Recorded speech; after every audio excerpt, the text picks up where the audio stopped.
I'm Dr. Gerald Sharkey, a urologist, and we're live here in an operating room at the Wheeling Hospital, the Schiffler Cancer Center.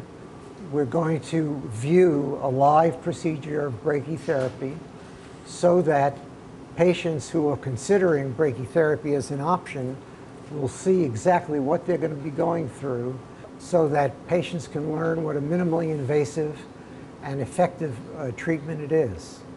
It's really just giving us the opportunity to have patients aware that brachytherapy is a real option and a real treatment that does equally or better, in my experience, than surgery and radiation therapy. Right.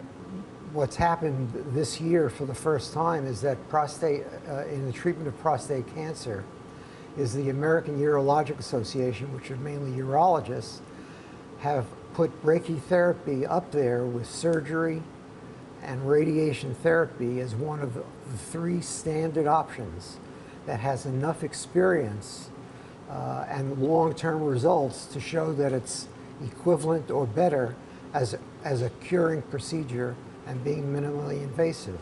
And so that's why we want to make the public aware and show them how minimally invasive it is and how you tolerate it, how you feel about it, how comfortable you are. How did you come upon choosing brachytherapy as the treatment of choice for yourself, as opposed to surgery or as opposed to radiation therapy?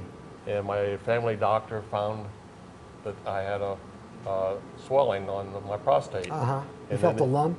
The lump, yes. And he recommended me to a specialist, and I went to him, and he also decided that I did have the cancer then. He did a biopsy on me. So then he recommended that I wanted to have it taken out, but he recommended at my age to have the seeds implanted, in which I think is the best way to go. And I leave tomorrow. I'm going out to Cincinnati to pick up my other trailer. So my tractor's out in the parking lot ready to go. Okay. So that's one thing. So you're going to go back to work next week? Yeah, no, tomorrow. Tomorrow? Yes, sir. Well, that's wonderful. Yes, sir. That's what I like about this procedure. Yeah. Because with the surgery, they said it was going to be 6 weeks before I could do anything. Right. And I can't sit still that long. And do you realize with radiation therapy, you'd be going every day for almost 8 weeks? Yes, yes. Yeah, and I'd be tied up quite a bit. And you'd feel a little bit more tired and probably would prevent you from working. Right. Could you tell me why you chose to allow your procedure to be videotaped? If there's anybody out there that, as they view this, decide that that's the way they should go, and if I can save one man's life, boy, this is well worthwhile doing. Dr. Merrick, how are you? Hey, yeah. You relax, you're going to do great, we're ready to roll. We're going to begin the case by recapturing the ultrasound images at 5mm increments. We'll then do real-time dosimetry here with Brian Kirko and Rick Anderson, our two physics people in the OR. I will do a urethrogram to further identify the apex, and we'll save that image on fluoro. I then will implant the anterior apex. I then always implant the seminal vesicles. Once we begin that, we'll place all of the peripheral seeds. So we implant everything around the outside of the gland. I do not put any central needles in, because then I'll decide where we're going to place seeds in the interior part of the gland. And then we'll do some dose painting at the end. So that'll complete the case. This gentleman will then go to recovery. Okay, what we're going to do now is that we're going to capture these images. So this grid here corresponds to the grid on the ultrasound screen. Right. Okay. And what we're going to do now is I'm going to implant the apex laterally. This is going to implant the right anterior apex. Here's the apex. Here's the bevel of the needle. You can see it flashing now. And we're going to drop a single seed there. At this point, we're going to implant the seminal vesicles. And each needle has how many seeds in it? These each have 2. And when I implant the vesicles, I always put 2 back-to-back seeds. There were no spacers. And I'm implanting these proximal vesicles. And of course, if a gentleman had a high risk, you know, we would put probably as many as 14 seeds into the vesicle. Now we're going to begin the real part of the implant. So we find it in the mid-gland. This goes to the base. Here's my needle. I've advanced it to the base. You can see the bevel again. Now that last needle, compared to where it was planned, I moved it 2 or 3 millimeters. I'm going to do the same to this. Why? Because it's, I don't want to place it too far anterior here, because I think we're going to lose those in the vascular structures anterior to the gland. So these are going to be more right at the capsule. As we form this, you're going to start to see we form a hat as we do the peripheral. So this is the 5th planned needle we put in. 2 of the needles have been exactly where they were pre-planned. The other 3 we have slightly altered. So there we found it mid-gland. We'll go toward the base. We won't go all the way to the base because we're going to try not to puncture the bladder wall. So these seeds here laterally are outside of the gland. And as you can see, we're not making any major changes to the pre-plan, but the vast majority of these needles are moved to some extent to conform to what I see intraoperatively to give us the best distribution. So as we look here now, we can see the dose distributions as we have this nice, what I always call a hat. We're putting a hat on the guy.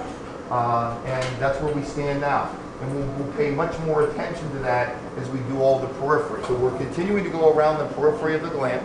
The posterior part of the gland is a real key part of the gland for a couple of reasons. We do know there's a lot of cancer that will be in the posterior, but we also know that's where the rectum is.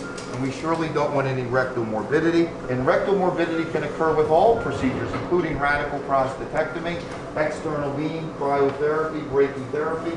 And when you talk about morbidity, you're talking about side effects. You're exactly right. And there's the apex, there's the rectal wall, we're still within the prostate. So now what we're going to do is that we're now going to start placing our central needles. And we never place these where they were planned. Do you find that the more needles you have in, the more fixed the gland remains? Yeah, as the gland becomes more edematous, of course, bigger glands are more fixed than others. What can the patient expect the next few days? Actually, the one thing that was very surprising when we began is there's virtually no pain associated with this. Tomorrow he'll return to all normal activities. He'll be driving, walking. I want no heavy lifting or straining for about 5 days. And on day 5, he can return to, you know, swinging a golf club, digging a ditch or whatever. I just don't want to stir up any bleeding. And that's probably overkill to wait 5 days. So we're coming down. Implant's starting to look pretty nice now. If you look at the screen here, we have a cold spot at the apex. So I'm going to come back and put a couple extra seeds. So this is an extra seed. And this is a seed that we're dose painting with. We want to make sure that we're getting good hot doses. So now we'll see what we get at 150% of the dose. Here you can see the 20,000 just carves out around the urethra, but we still at the urethra have about 115 to 120% of the dose. Come down.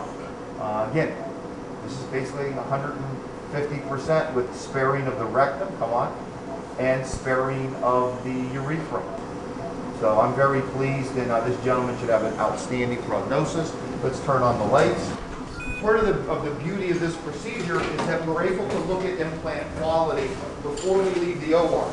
You cannot do that with a radical prostatectomy. You don't know whether your margins are positive or negative until a few days later. But we've actually ensured that this gentleman has a good implant and he's still sleeping. No seeds, no bladder tumors. Looks great.